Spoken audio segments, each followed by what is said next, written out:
Hola, ¿qué tal mis queridos riegers? Ya estamos en el tema 3.2 y este tema es zanjeo de tuberías y emisores. Y bueno, el primer tema que vamos a ver dentro de este tema es el zanjeo y cruces. Y bueno, lo primero que tienes que asegurar cuando vas a iniciar una instalación es la comunicación entre las áreas verdes y la comunicación entre el controlador, las válvulas y el controlador y el equipo de bombeo. O sea, ver que todo esté comunicado y todo esté listo. Porque hay ocasiones en las cuales tienes jardines aislados o la bomba está en otro lugar o el controlador va a estar en otro lugar y pues hay que asegurar que estén conectados porque tal vez van a colar banquetas en medio y se va a complicar. Entonces vas a depender de otros y se va a complicar mucho, mucho el tema. Tú lo primero que tienes que hacer es asegurarte de que todo esté comunicado.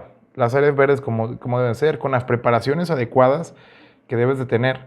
Todo comunicado y ya a partir de eso eso es como que la urgencia primero para no depender de nadie y luego ya de eso ya estás tú dentro de tus propias áreas verdes trabajando sin tanto problema.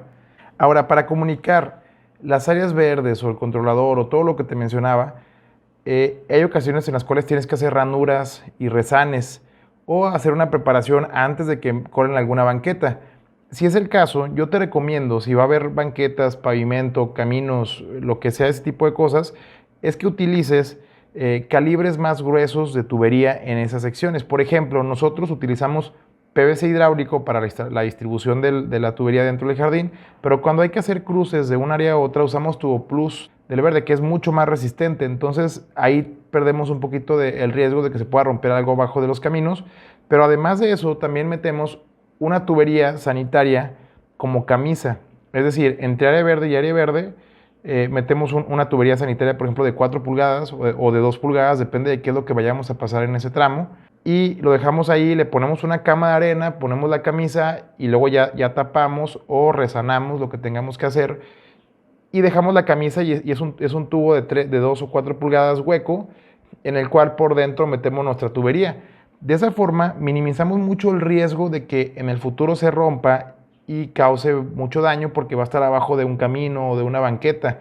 Es muy peligroso, es muy latoso, es muy costoso tener ese tipo de fugas y te genera muchos problemas con el cliente o dueño del lugar. Entonces, realmente es importante que cuides esos cruces. Te puede salir un poco más caro realizarlo de la forma que te comento, pero es mucho más seguro y a la larga te vas a ahorrar. Aunque gastes un poquito más en todos los proyectos, a la larga vas a ahorrar porque una sola vez que se te rompa la tubería abajo de un camino, de un pavimento, va a estar carísimo. Y la verdad es que aunque uno no quiera y aunque uno no sea responsabilidad de uno, pues los constructores o los dueños pues te van a pedir a ti que lo repares. Y muchas veces es en garantía. Entonces, prepárate. Yo te recomiendo que siempre tomes esas precauciones, aunque cueste un poquito más de dinero, pero a la larga te va a salir mucho más barato que lo hagas de esa forma. Una vez que ya tienes comunicadas las áreas verdes, el controlador, el equipo de bombeo y tienes todo asegurado, lo que sigue es el zanjeo. Ya tienes trazadas las trayectorias de las tuberías y por ahí va a ser el zanjeo para poder instalar la tubería.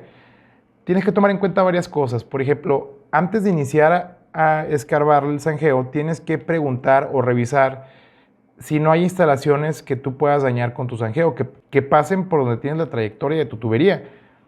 Si no hay información que te puedan dar al respecto, tú tienes que revisar lugares sospechosos, por ejemplo, cerca de registros eléctricos o sanitarios puede haber instalaciones que puedes dañar. También es muy común que cerca de las edificaciones, a veces cuando hacen una construcción, si se les olvidó meter algún tubo o algo por el estilo, alguna preparación, lo que hacen es que se van por la orillita de la pared, se meten al jardín, pasan, llevan la tubería y se vuelven a meter por otro lado. Entonces es muy común que cerca de las edificaciones, de los muros, encuentres pasos de agua o de gas o eléctricos. Entonces tienes que tener mucho cuidado en esas áreas también de no romper nada, porque el zanjeo pues lo vas a hacer por la orilla del área verde y por esa área justamente donde pasan esas preparaciones que a veces meten. Es importante que tengas precaución en esas áreas. ¿Cómo puedes tener precaución? Yo lo que siempre recomiendo es que la excavación se haga con mucho cuidado. Es decir, si van a usar el talache para poder aflojar la tierra, lo hagan, en vez de dejar caer el talache fuerte, que lo hagan raspadito, así les digo, que raspen nada más. En vez de dejar caer el talache desde arriba, nada más van rascando, igual van avanzando. Tal vez sea un poco lento en esa área, pero en las áreas sospechosas es mejor que se vayan un poquito lento y no vayan a romper nada, a que rompen algo, porque evidentemente si tú rompes algo tienes que repararlo. y a veces son cosas complicadas. Tal vez puede ser algún tubo sanitario de 6 pulgadas o algo por el estilo y se complica mucho, o es algo eléctrico y puede generar algún corto en otro lugar. Entonces se puede complicar muchísimo. Entonces te conviene mucho más preguntar previamente, tratar de deslindar la responsabilidad. Yo es lo que digo, si tú no me proporcionas información sobre qué es lo que hay ahí, yo me deslindo mi responsabilidad de que si rompemos algo sea mi culpa, porque tú no me suministras la información. A veces lo manejo de esa forma. Tú puedes manejarlo como tú quieras, pero tienes que tener cuidado con ese punto. Tenlo en mente porque puede ser importante. La profundidad estándar a la cual tienes que zanjear generalmente en residencias entre 30 y 40 centímetros, pero depende del lugar. Por ejemplo, si vas a hacer un cruce en una vialidad, pues te recomiendo dar mucha más profundidad. Depende del lugar, tal vez es un lugar donde van a estar poniendo muchas carpas que son como estacas que van a estar clavando en el jardín continuamente y pueden dañar la tubería y tal vez ahí te puedan pedir que des un poco más de profundidad. Cada lugar es diferente y es bueno que especifiques en tu presupuesto cuál es el ancho y la profundidad que vas a utilizar en tu equipo, en tu zanjeo. También te recomiendo siempre poner que es zanjeo en tierra silvestre, no compactada y seca, para que especifiques bajo qué condiciones vas a trabajar, porque tal vez sí pueden meterte otro tipo de material y quieren que zanjees y te va a salir muy caro. Entonces especifica bajo qué condiciones vas a hacer la excavación para que no haya ninguna merma para ti como instalador. Entonces la profundidad es de 30 a 40 centímetros y el ancho de la zanja lo va a determinar la cantidad y el diámetro de las tuberías. ¿Vas a utilizar solamente una tubería de media pulgada o vas a utilizar 6 tuberías de 2 pulgadas? En cada zanja puede variar el ancho y eso es lo que lo determina. Recuerda que nunca debes de poner un tubo encima de otro. No te lo recomiendo porque si un día tienes una fuga en el tubo de abajo, va a ser muy complicado hacer la reparación. Tienes que también quitar el de arriba y se complica un chorro. Entonces yo te recomiendo ponerlo siempre de forma paralela a lo ancho y entonces eso te lleva a hacer el zanjeo dependiendo de cuántos tuberías y de qué diámetro tengas en esa sección. Generalmente si tienes una sección con muchos tubos, va a haber otras secciones donde tengas nada más uno. Entonces vas viendo de qué ancho va a ser cada zanjeo para ver qué te conviene más. Si la necesidad que tienes en cuanto a las tuberías es más chico que la pala o la zanjadora, al final pues vas a tener que escarbar lo del ancho de la pala o lo del ancho de la zanjadora. No se puede excavar menos porque es tu herramienta para escarbar. Por eso yo te recomiendo que utilices o tengas como accesorio o como herramienta palas con hoja pequeña. Tal vez hay algunas palas que son alargadas con hoja pequeña o la zanjadora que no tenga el rastrillo muy ancho, o sea, que sean angostas para que no trabajes de más. Porque si tienes, por ejemplo, un tubo de media que es muy pequeño y tienes una pala muy ancha, pues vas a tener que hacer el zanjeo muy ancho y pues para el tubito. Y realmente tuviste que retirar mucho material y luego para volverlo a tapar y mueves mucho material, eso te genera más mano de obra, más tiempo y pues a consecuencia más dinero. Yo te recomiendo que compres palas pequeñas para instalaciones donde solamente vas a meter un solo tubo y que el esfuerzo y el retiro del material sea pequeño, sea poco, solamente para meter la tubería y volver a tapar. También te recomiendo que cuando saques la tierra no la esparzan. Hay muchos chavos o muchas personas, que sobre todo los novatos, que escarban y avientan la tierra hacia un lado y lo avientan y la avientan y la esparcen. ¿Y qué pasa? Cuando quieres tapar, pues no sabes ni dónde agarrar la tierra porque ya está toda esparcida, tienes que irla juntando o la pusiste muy lejos y te cuesta más trabajo traerla de allá hasta la zanja. Si la zanja está aquí, la tierra la pones a un ladito, toda junta a un ladito para que cuando tengas que tapar sea más sencillo. Es muy común eso, ¿eh? También es común que estar haciendo la instalación del sistema de riego junto con el zanjeo y se te queden enterradas las cosas. A veces dejas la pala o dejan algo y lo dejan enterrado y se pierde. Ten mucha precaución con ese tipo de cosas. Dónde acomodan la tierra y que no dejen nada enterrado. Y aunque suene chistoso, la verdad es que sí pasa, ¿eh? Cuando tienes que realizar el zanjeo en lugares donde ya tienes jardín, el procedimiento es el siguiente. Tienes que escarbar igual el ancho que vas a escarbar de tu zanjeo, que ya lo tienes determinado por los parámetros que te mencioné hace un momento. Va a hacer cortes en el jardín. Primero cortas, cortes no de más de medio metro de largo y por el ancho que tengas determinado. Haces el corte del jardín alrededor, arrancas bien las raíces y mueves el jardín a un lado. O sea, mueves la carpeta del jardín hacia un lado, a cualquiera de los dos lados, a la derecha o a la izquierda. Luego escarbas y la tierra la pones al lado contrario. Si pusiste el jardín del lado derecho, pones la tierra del lado izquierdo o al revés. Pero el chiste es que dejes todo ahí cerquita y luego cuando realices la instalación de la tubería, después vas a tapar la tierra que tienes a un lado y vuelves a colocar el jardín encima de nuevamente.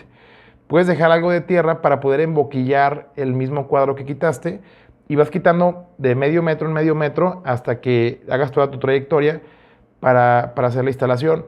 Te recomiendo bastante que uses hules. Puedes poner un hule a los lados de la zanja y ahí pones el jardín que cortaste y la tierra que retiraste para que la misma tierra no se pierda en el jardín, porque generalmente cuando haces eso, la tierra se empieza a perder en el mismo jardín y cuando quieres tapar te falta tierra. Entonces, si usas hule, es la forma más limpia de poder realizar la instalación. Pero también tienes que tomar en cuenta algo. El hule tiende a calentarse y puede estresar mucho el jardín. Y también el jardín cortado, al retirarlo, se estresa. No puedes dejar mucho tiempo la instalación de esa forma. No puedes dejar la zanja abierta mucho tiempo porque vas a estresar mucho el jardín. Generalmente lo que nosotros hacemos es que abrimos un tramo, cortamos el jardín, quitamos la tierra arriba de los hules, instalamos la tubería y 10, 15 metros y tapamos. Entonces vamos avanzando y vamos tapando también el hule para irlo moviendo del lugar y vamos avanzando de esa forma para no estresar mucho el jardín. Nunca dejes jardín retirado de un día para otro. Si te ganó el día, también nos ha pasado que se emociona el chavo que está retirando el jardín y quita un chorro de jardín y vamos con la tubería atrás y se acaba el día, no alcanzamos a poner de más tubería, más aspersores, ni modo. Vuelvo a poner la tierra y vuelvo a poner el jardín donde ya escarbó y lo tapo antes de irnos porque el jardín se va a estresar demasiado. Ahora, ese mismo estrés que te menciono se va a hacer notar mucho en el zanjeo. El simple hecho de haber cortado el jardín y ponerlo a un lado y hacer ese trabajo y volverlo a colocar, lo estresa. Generalmente, esa línea de cortes que hiciste se va a poner amarilla. Es muy común. Se va a poner amarilla, se va a estresar, pero solamente es un cambio de tono de color. Se cambia a amarillo, se estresa un rato, unos días, y luego empieza a agarrar color poco a poco, si es que no le falta humedad ni nutrientes. Pero sí se estresa. Es importante que también le menciones a las personas a las cuales les vas a instalar sistemas de riego que esas áreas se van a estresar y que ellos sepan que se va a poner amarillo para que no se espanten, pero después va a recuperar su color fácilmente. Pero es importante que hagas los cortes como te menciono, porque yo sí he visto a gente que literalmente, pues, donde está el jardín, pues le meten el talache y rompen las raíces y así lo van sacando. Batallan más, se les hace más difícil porque las raíces pues, la están cortando pues, así literalmente a la mala y pues toda esa área se pierde de jardín. Instalan el sistema de riego y está el jardín y ellos dicen, la guía, es jardín de guía a veces, ¿no?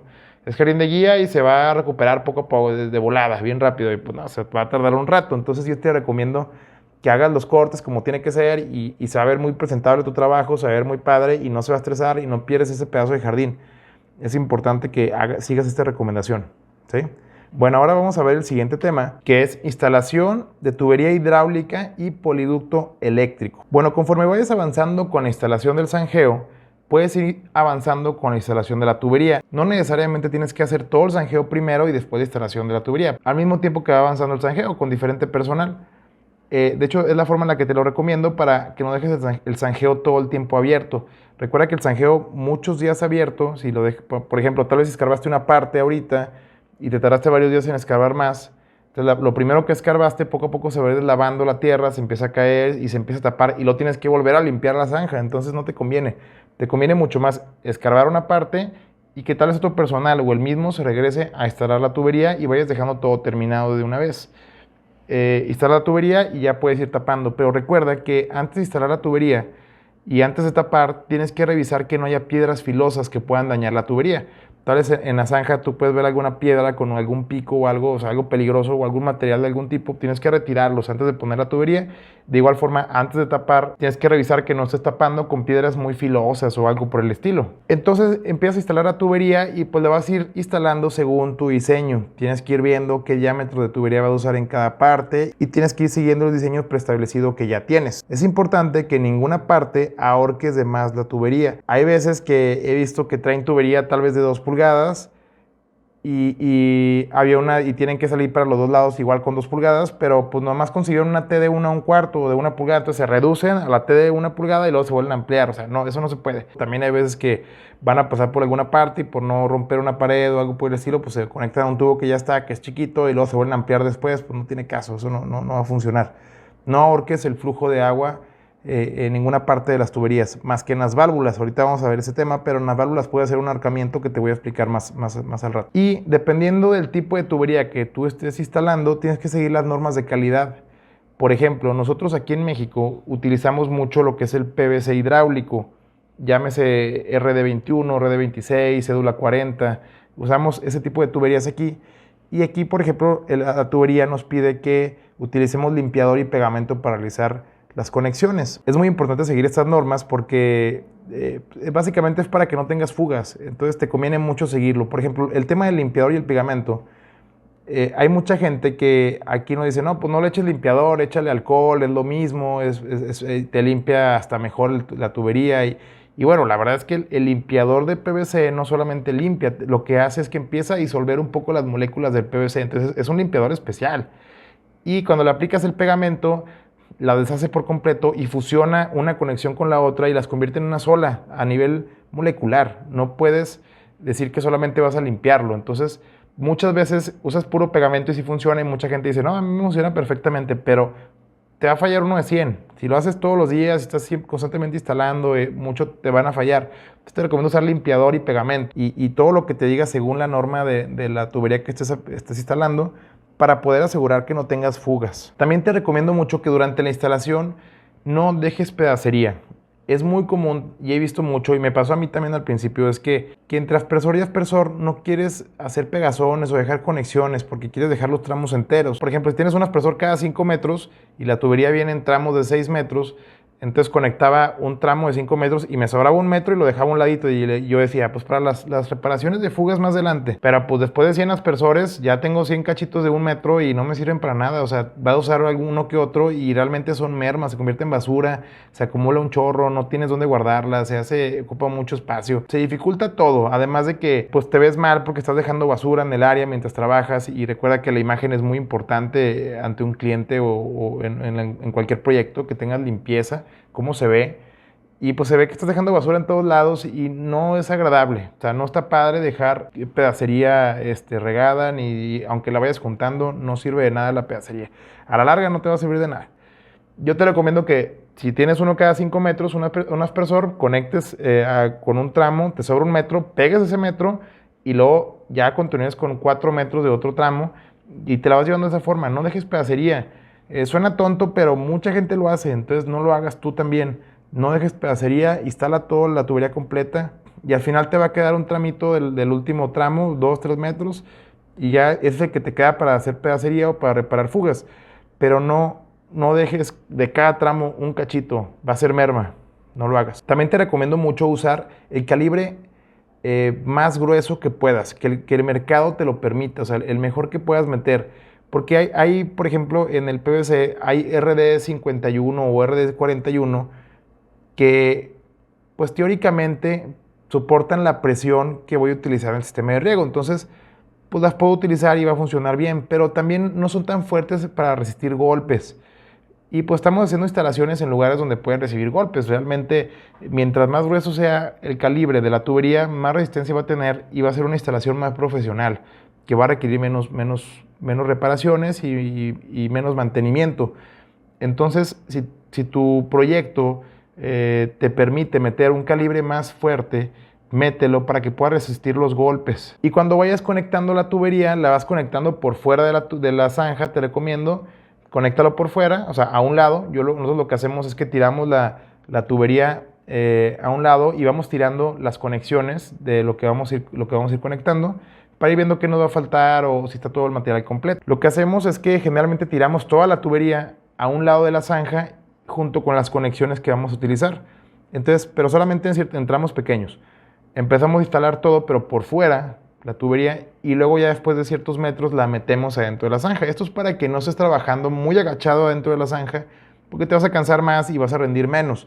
Entonces te conviene más instalar por fuera y solamente metes en la zanja la tubería ya conectada. Además de instalar las tuberías en esta etapa del proyecto, también tienes que instalar el poliducto eléctrico. El poliducto eléctrico es básicamente para conectar lo que es el controlador con las válvulas solenoides y el controlador con el contactor y a su vez con el equipo de bombeo. Tienes que asegurar esta instalación y a veces tienes que meter poliducto para poder llegar a las áreas. No vayas a instalar el cable sin estar dentro del poliducto. Tienes que siempre poner poliducto de todo el cable eléctrico que metes. No lo metas así pelón en la tierra, por favor. Entonces, del controlador tienes que llegar a la primera válvula con el poliducto y ahí vas a meter todas el cableado que vayas a meter, ya sea duplex o multicable. Y después de ese registro te vas a ir al siguiente y luego al siguiente y luego al siguiente. Trata de no meter T's o Y enterradas en medio, porque el objetivo de que conectes directamente el controlador hacia cada una de las válvulas es que tú puedas cambiar el cable fácilmente en algún momento. Que tal desde el controlador tienes alguna falla en el cable, tienes que reemplazarlo después de algún tiempo y puedas jalar directamente el controlador hacia la primera válvula y cambiar todas el cableado. Si tienes una T o una Y en medio, a medio camino, pues no vas a poder. Entonces es importante que tengas el producto del controlador a la primera válvula, luego a la segunda, luego a la tercera, y luego a la cuarta y sucesivamente, así lo hagas de esa forma. Y trata de meter pedazos completos.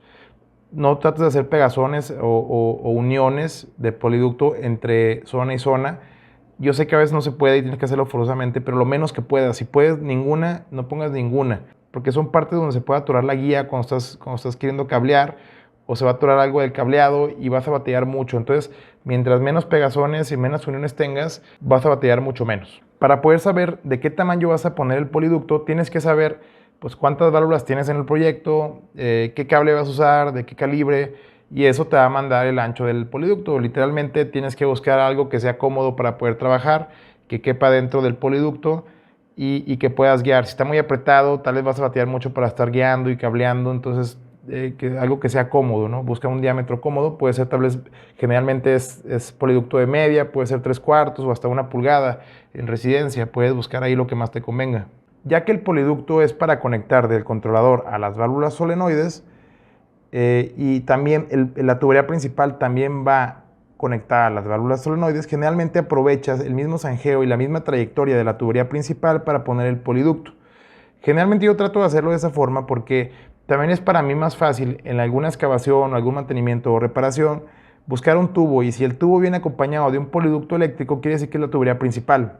Eso te ayuda mucho reconocerlo, además de que no tienes que hacer un zanjeo independiente para cada cosa. Puedes ponerlos juntos en la misma zanja y haces la instalación de esa forma. Trata de aprovecharlo cada vez que puedas. El poliducto eléctrico, al cabo, está protegido por el poliducto y el voltaje que manejas de 24 volts es solamente señal. Realmente no hay mucho peligro en estar juntando la electricidad con la tubería principal que tiene agua. En las reparaciones realmente no va a pasar nada. Ahora vamos a pasar a la instalación de emisores y swing joints. El swing joint es una articulación flexible. Es básicamente la unión entre la tubería y el emisor. Antes, en la antigüedad, hace un chorro de tiempo, los instaladores ponían el aspersor, el emisor, directamente conectado a la tubería. Todavía hay mucha gente que lo hace, pero los que lo hacen es porque no son profesionales. No pegues el aspersor a la tubería directamente, no lo hagas, te vas a ver mal, créeme. Eso te limita mucho, porque si tú pegas el aspersor directamente a la tubería, tal vez te quede muy alto o muy bajo. No te va a quedar donde tú lo quieres exactamente, porque tiene que ir en la esquina, y va en la esquina, no va a medio metro de la esquina, tiene que ir en la mera esquina. Entonces, la tubería tiene que pasar por ahí y se dificulta mucho y no te queda exactamente donde tú quieres. Y además, algo muy importante es que si alguien lo pisa o lo patea, se va a romper abajo en la conexión de la tubería. Y pues tienes que volver a escarbar todo para hacer la reparación y se dificulta un chorro. Es muy común ir a lugares, yo por ejemplo me ha tocado ir a ver sistemas de riego y en cuanto llego veo que los aspersores tienen pozos alrededor. Quiere decir que han reparado la tubería muchas veces y pues se queda un pozo en esa parte, un hoyo, y me doy cuenta, inmediatamente llego, veo eso en los aspersores y digo, este sistema de riego no tiene articulaciones flexibles. Y dicho y hecho, porque pues están batallando y la verdad es que está bien fácil ponerle una articulación flexible, pero pues como no saben, pues lo hacen como ellos piensan y pues ponen el conector macho de la tubería y ponen el aspersor directamente ahí y luego pasa un perro, pasa un carro, pasa quien sea y lo rompe y otra vez y están repare y es un relajo. Entonces la articulación flexible es básicamente, por una punta tiene una rosca a la cual se conecta a la tubería, después es manguera hidráulica reforzada de alta calidad especial para aspersores y luego nuevamente otra rosca para poder enroscar el aspersor. Esa articulación flexible te permite ponerlo a la altura adecuada, en el lugar adecuado, y si lo pisan o lo que sea, si pasa un carro encima de él, simplemente se va a mover un poco o se puede enchuecar. Es lo peor que le va a pasar. No se va a romper ni nada por el estilo. Entonces la articulación flexible es básico. Tienes que usar articulaciones flexibles siempre. Y bueno, la instalación de los emisores junto con los swing joints o articulaciones flexibles debes de irla haciendo junto con la tubería para que vayas tapando. Generalmente yo lo que hago cuando es un proyecto un poquito grande, tengo un equipo de excavación, empiezo a escarbar, otro equipo de instalación de tubería y otro equipo de ir poniendo los emisores. A veces el de los emisores también va tapando, o si alguien acaba se regrese y ayuda a tapar. Pero si tú ya haces el zanjeo, pones la tubería y vas poniendo los emisores, realmente ya puedes ir tapando. Vas tapando la instalación por completo y vas terminando las zonas, que es lo más recomendable. Porque si dejas todo expuesto, también está expuesto a que lo rompan o lo roben. Es mejor ir instalando, ir tapando, ir terminando cada área. Recuerda que cuando estés tapando tienes que ver que no haya piedras filosas o algo por el estilo que pueda romper la tubería o los emisores o la manguera del swing joint.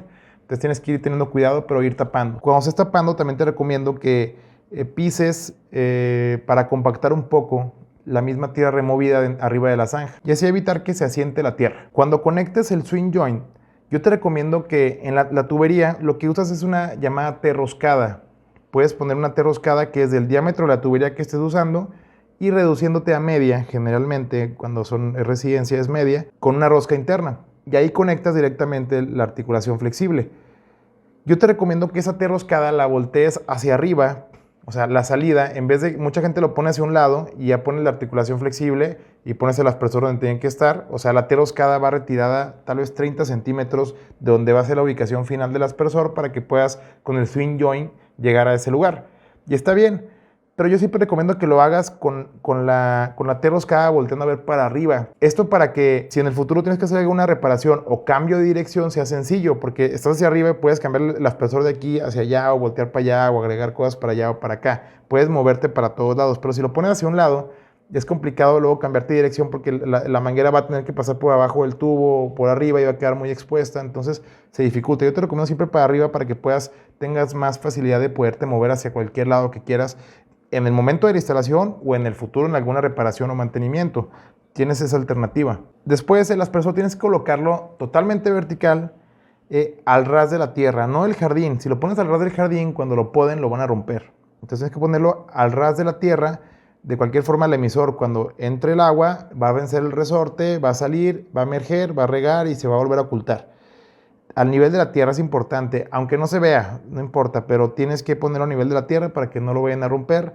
Cuando estés instalando, te recomiendo compactar muy bien alrededor del aspersor para que se asiente lo menos posible y no sufras de deficiencia a la hora de la distribución del agua, porque si está inclinado el aspersor, cuando riegue de este lado va a regar muy bajo y de este lado va a regar hacia arriba y no va a regar de forma circular como tú estás planeando en tu diseño. Entonces, instálalo derechito para que salga y riegue de forma circular. Si lo pones chueco, vas a tener problemas en la distribución del agua. Y una vez que lo instales a nivel de tierra, debe de quedar de tal forma que si tú lo pisas, no se sienta. Que no sea ni un pozo, o sea, ni un hoyo, y tampoco sea un tope, que no esté salido, que no te topes con él.